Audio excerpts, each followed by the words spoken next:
Le agradezco mucho la entrevista, maestro. Primero preguntarle cómo se acerca a la música. ¿Es por el entorno familiar? Sé que a los 5 años empieza de manera formal a estudiar música, ¿no? Sí, bueno, sí es el entorno familiar, definitivamente. Ajá. Los dos, mi padre y mi madre, tocaban música. Mi madre tocaba el piano de manera clásica, digamos, ella estudió piano, en su familia se usaba.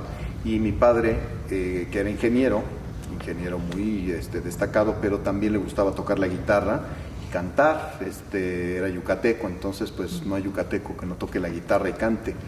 Entonces así fue como comenzó mi vida musical, porque yo fui el menor de 6 hijos y todos los demás ya tocaban algún instrumento. Entonces se puede decir que yo estaba escuchando música desde el vientre de mi madre.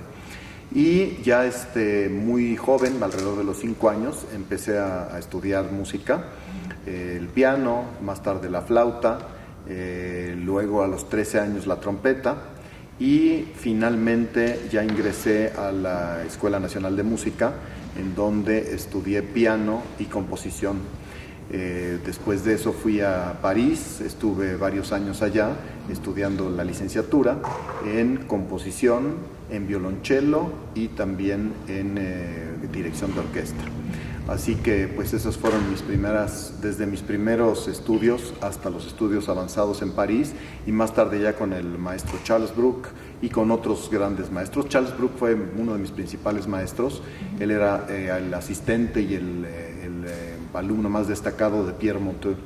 Así que con él estudié en los Estados Unidos e hice algunos otros cursos en Alemania, en Italia, en varios lugares del mundo.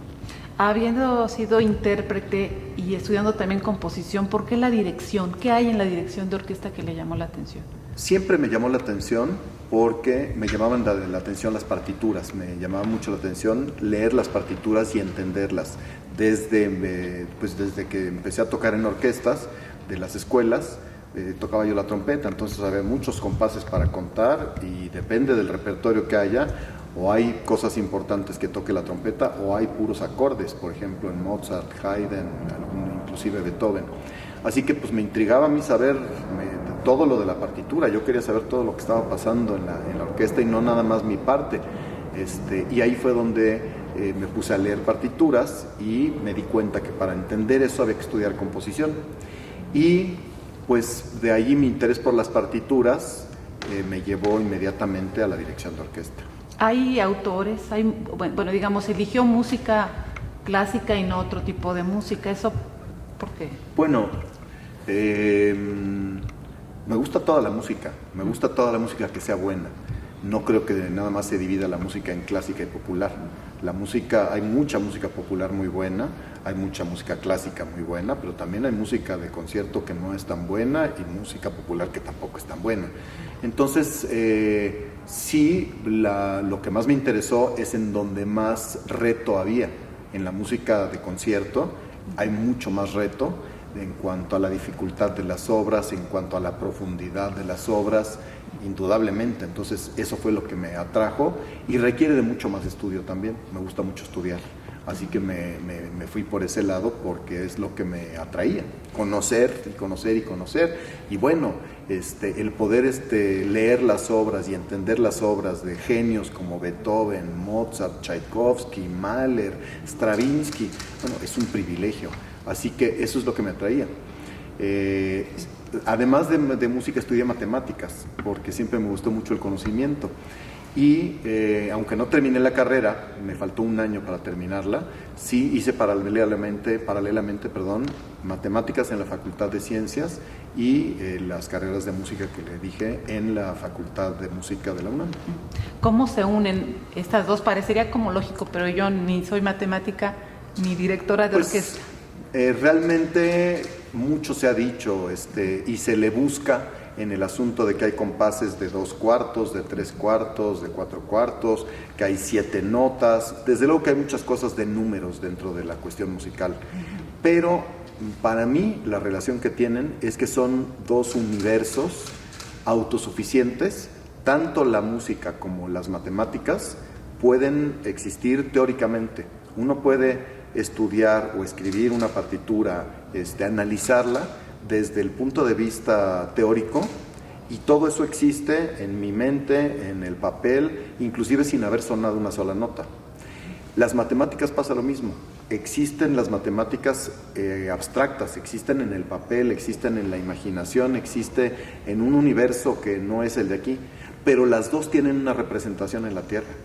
Tanto las matemáticas, porque pues esta silla tiene unas medidas y yo tengo un peso y la fuerza de gravedad me está trayendo con cierta fuerza. Hay medidas por todos lados, hay matemáticas en todos lados en la vida. Lo mismo la música.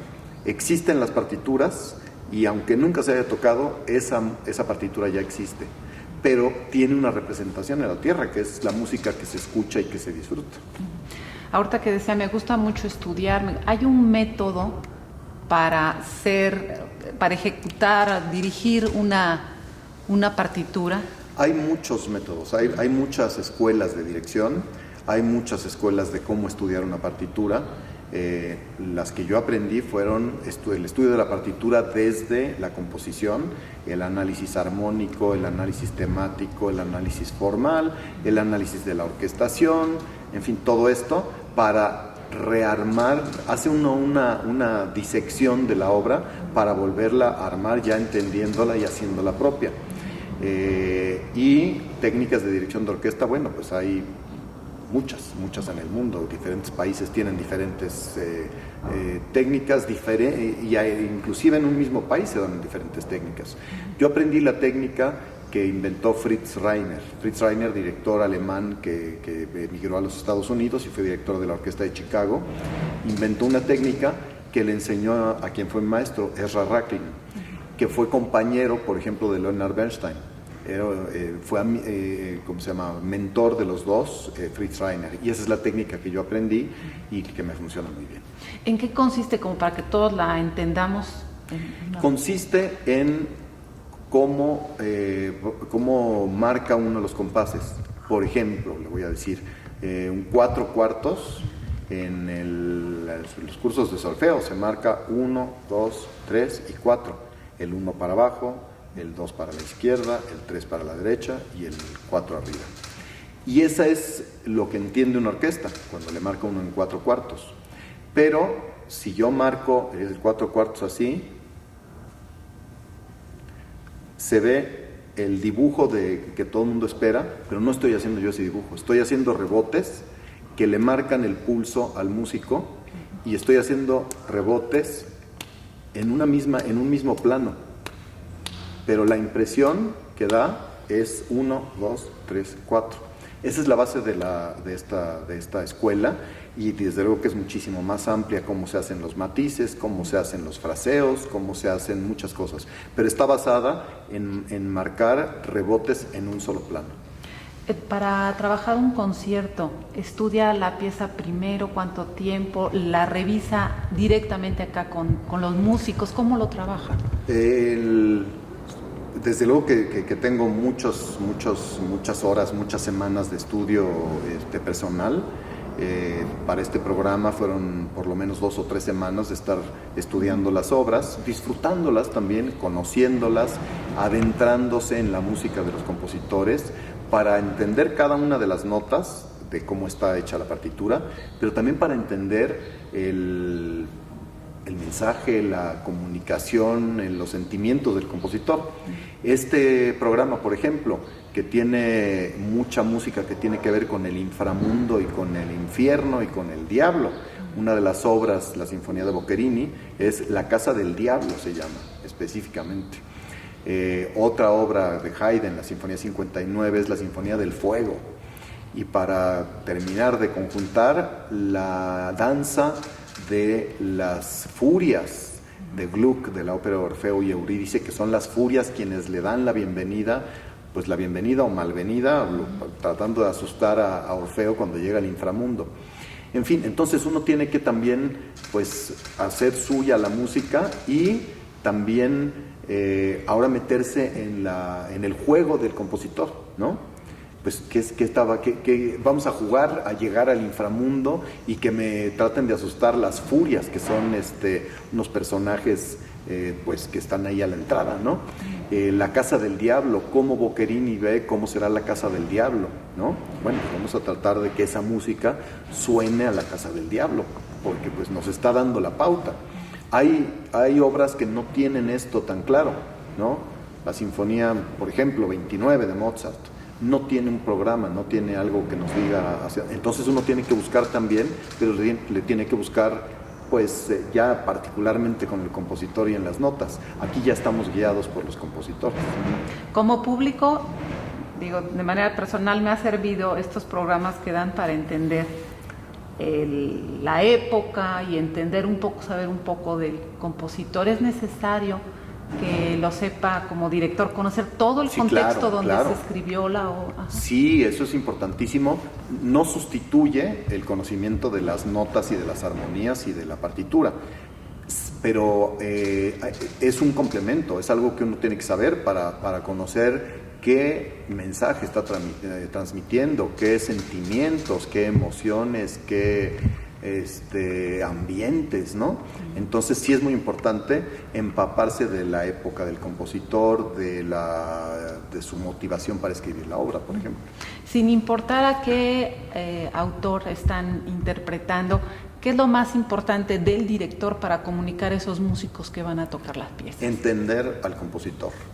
El director de orquesta tiene que ser el abogado del compositor, en el buen sentido, ¿verdad?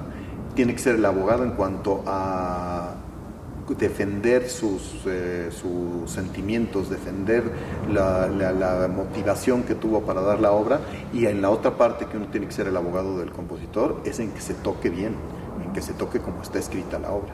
¿Es verdad que pueden distinguir entre tantos sonidos el que está desafinado, la flauta de ahí, la nota que salió? Yo sí. Sí, pero hay un entrenamiento auditivo muy importante atrás. Desde muy pequeño yo tenía ya muy buen oído, pero lo fui entrenando, y después en las escuelas en las que estuve también dan entrenamiento auditivo. Por ejemplo, en París yo ya había terminado, cuando fui a París ya había terminado todos los solfeos con menciones honoríficas y demás. Al llegar a París tuve que volver a hacer 2 años de solfeo, muy exigente, pero muy exigente, con dictados a 4 voces atonales, o sea que no están hechos sobre acordes, y uno tiene que oír las 4 voces y poder escribirlas. Es entrenamiento, definitivamente. ¿Hay autores, hay compositores que les sean más afines, que sean como los...? Pues mire, hay compositores, pues es como la comida. Puede uno en esta semana o en este mes estar encantado con tales platillos, ¿no?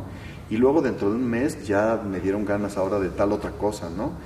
Igual pasa con los compositores que uno dirija.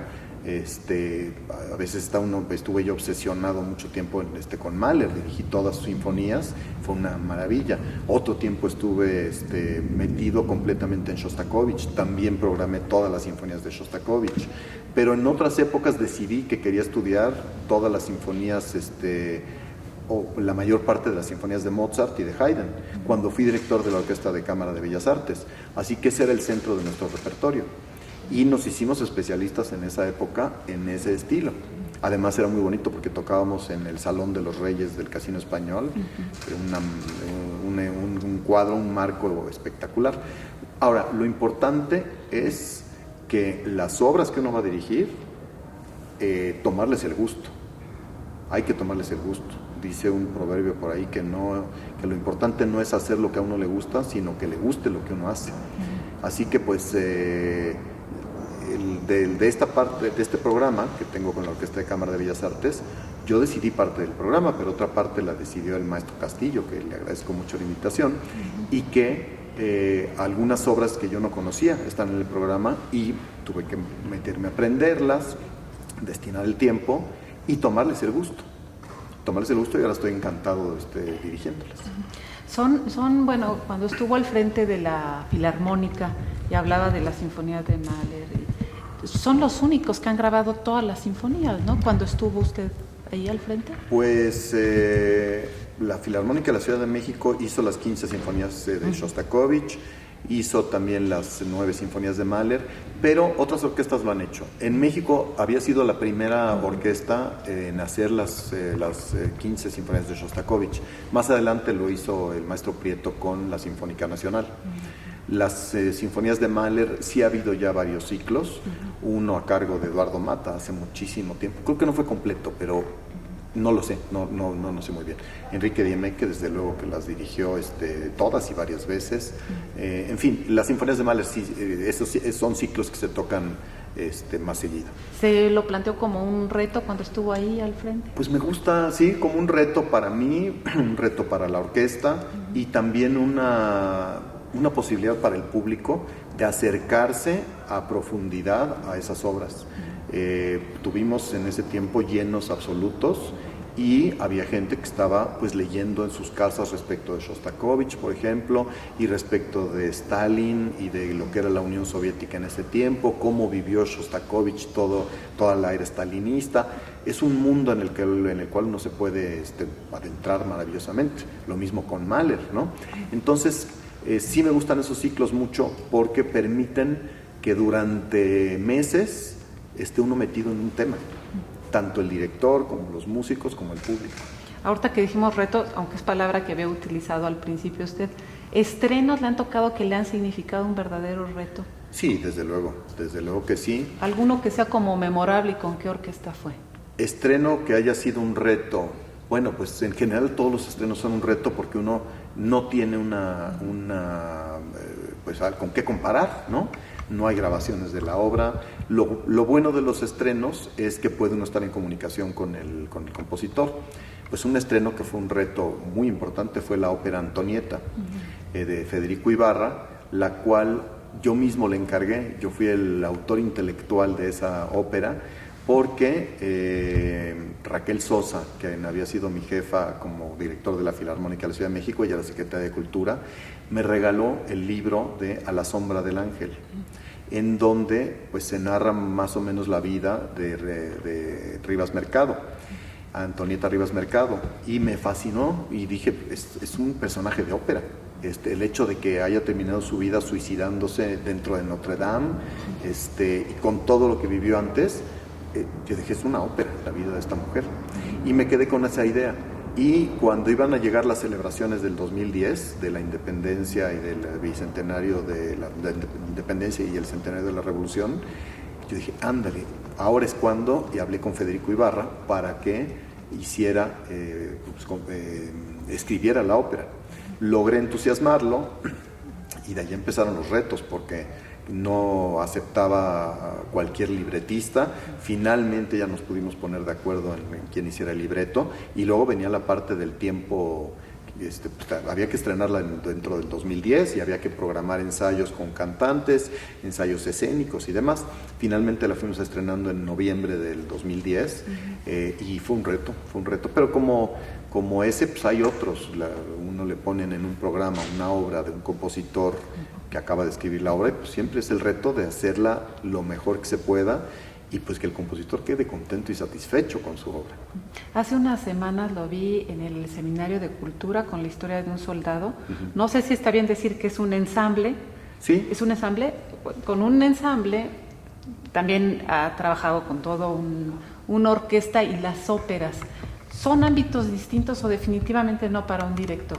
Son ámbitos diferentes, sí lo son, porque el dirigir ópera o ballet termina siendo diferente que dirigir orquesta de cámara, música barroca, por ejemplo, o dirigir una orquesta sinfónica con repertorio romántico. Pero lo que cambia mucho es, bueno, para empezar, la orquesta está en el foso en la ópera, está uno acompañando cantantes, hay actuación, hay escenografía, hay maquillaje, hay iluminación, y duran 3 horas o hasta más. Entonces sí es diferente cómo estudiar las partituras, cómo aprenderlas, cómo ensayarlas y cómo presentarlas. Sí es una especialidad, desde luego que hay que de todas maneras mover la batuta y darles indicaciones a los músicos, pero hay cosas muy específicas de la ópera que solamente se pueden aprender allá adentro. ¿Y cuál significa un reto mayor o es un trabajo más? Hacer bien cualquier obra es un reto. E igual puede uno decir, bueno, qué difícil dirigir Aida, ¿no? Con la marcha y los coros y los ballets y demás, o qué difícil dirigir Wozzeck, por ejemplo, de Alban Berg. Pero realmente hasta la pequeña serenata nocturna de Mozart, hacerla bien es un reto importante. Porque mientras más sencillo o menos elementos haya en una obra, pues más posibilidades hay de entregar algo perfecto. Es como el dibujo de la paloma de Picasso, ¿no? Tiene unos cuantos rasgos, creo que son 3, y es una obra de arte. ¿Qué es más difícil, pintar la Capilla Sixtina o la paloma de Picasso? Pues es que cualquier cosa hacerla bien es difícil. Has estado también al frente de orquestas juveniles. Sí, claro. Y dando también cursos y todo esto. Ahí, ¿qué es lo importante a los nuevos músicos? ¿Qué es lo importante comunicarles en el aprendizaje? Para empezar, hay que comunicarles el interés de profundizar en las partituras y de no nada más dar la impresión de que conocen el tema. Hay que enseñarles a que son responsables del tiempo de otras personas. Son responsables del tiempo de muchas personas que viajaron a veces 1 hora o 2 horas para llegar al lugar y que conocen muy bien su instrumento y que uno es el responsable del tiempo de ellos, así que tiene que aprovecharlo de la mejor manera para hacer que los que se juntan para tocar lleguen al mejor nivel posible, a la excelencia, siempre hay que estar buscando la excelencia. Así que eso es algo de lo que hay que hacer, que ningún director crea que puede llegar a leer una partitura a un ensayo o estar improvisando y decidiendo, tomando decisiones ahí. Es un líder y ningún líder puede darse ese lujo. El líder que está llevando un grupo a la cima del Himalaya, por ejemplo, pues no puede irse equivocando, ni puede ir diciendo, bueno, vamos a buscar por este camino, ¿no? Y después de 2 horas, no, mejor vamos a bajarnos otra vez 500 metros y vamos a subir por allá. A la tercera ya nadie le hace caso, ¿no? Y no puede estar jugando con el tiempo y las energías de esas personas. Así que eso es algo de lo que hay que hacer. Y la otra, pues, siempre buscar la excelencia y el arte, la belleza de las obras, la mejor forma de presentarlas y lo más bello, la manera más bella de presentar una obra. Identifica de inmediato quién puede ser un buen director. Hablan incluso de características físicas en un director, ¿no? Fuerza, quién sabe cuánto. Bueno, eso dicen. Pero identifica a quién puede ser un buen director de orquesta. Le voy a platicar una anécdota. Llegó un gran coreógrafo, el director de la compañía más importante, llegó a un pueblito. Y en ese pueblito fue abordado por una joven. Y le dice, oiga, yo quisiera pedirle que me vea bailar, porque yo soy bailarina de ballet. Y quiero que me diga si de veras sirvo para esto. Pues a ver, baila 1 minuto y le dice, ya. Le dice, ¿cómo ve? ¿Sí cree que me deba dedicar a esto? No sirves para el ballet. Se va y se lo encuentra 20 años después. Y le dice, oiga, le quiero agradecer porque usted fue muy sincero y me dijo que yo no servía para el ballet. Y bueno, ya hice otras cosas, pero siempre me quedé con la duda, ¿cómo pudo usted en 1 minuto saber si servía o yo no servía para el ballet? Dijo, no, ¿sabe qué? Eso lo digo a todos los que me preguntan eso. Si alguien tiene dudas o cree que alguien más le va a decir si sirve o no sirve, ya, mejor que ni se dedique a eso. Lo que se necesita es mucha constancia, se necesitan deseos, sí se necesita talento, pero no lo es todo el talento. Sí siempre puede uno saber quién es talentoso, pero la historia de la música y del mundo está plagada de historias de gente muy talentosa que no logró sobresalir o de gente menos talentosa que sobresalió mucho.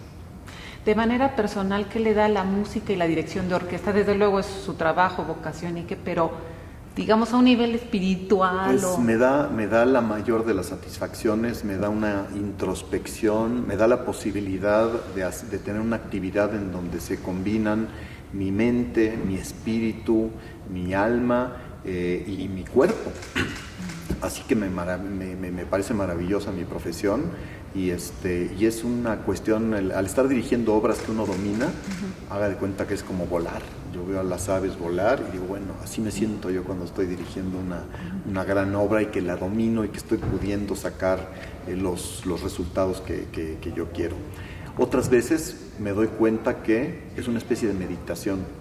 Ya ve que en la meditación se trata de detener los pensamientos por medio de la respiración, por medio de un mantra, pero de eso se trata. Bueno, muchas veces cuando estoy haciendo la música, cuando estoy dirigiendo, veo que está fluyendo la música, pero no estoy pensando en nada. Entonces se vuelve una especie de meditación, la música se vuelve una especie de mantra. Está fluyendo porque la conozco toda, la tengo en algún lugar de mi memoria que la va sacando, y ya no estoy pensando en nada, no estoy pensando nada, está fluyendo la música, y es cuando uno realmente se soltó. ¿En qué más está trabajando? ¿Cuáles son los proyectos, los planes? Estoy haciendo grabaciones de la música orquestal de Arturo Márquez, el gran compositor mexicano. Ya llevamos 5 CDs, que el primero fue Los 8 danzones, otro fueron las obras que siguieron a los danzones en el siglo XXI, los conciertos para solistas, y ahora estamos haciendo una colección de obras para pequeña orquesta de 18 elementos, con obras tan poco conocidas como Hoy no circula, Fuga en clave, y otras que esperamos se hagan más y más conocidas. ¿Con quién lo está grabando esto? Con diferentes orquestas. Este es un ensamble especial para la grabación, pero por ejemplo los 8 danzones se hicieron con la Filarmónica Iberoamericana, con músicos de todos los países iberoamericanos. Las obras del siglo XXI con OJUNAM, las obras para solista y orquesta con la orquesta Eduardo Mata de la UNAM, y así. ¿Para cuándo estarán publicados? Yo creo que en el año 2018 ya se publica la colección completa. ¿Al frente de una orquesta? Estoy ahora como huésped. Fui demasiados años o muchísimos años director de una sola orquesta.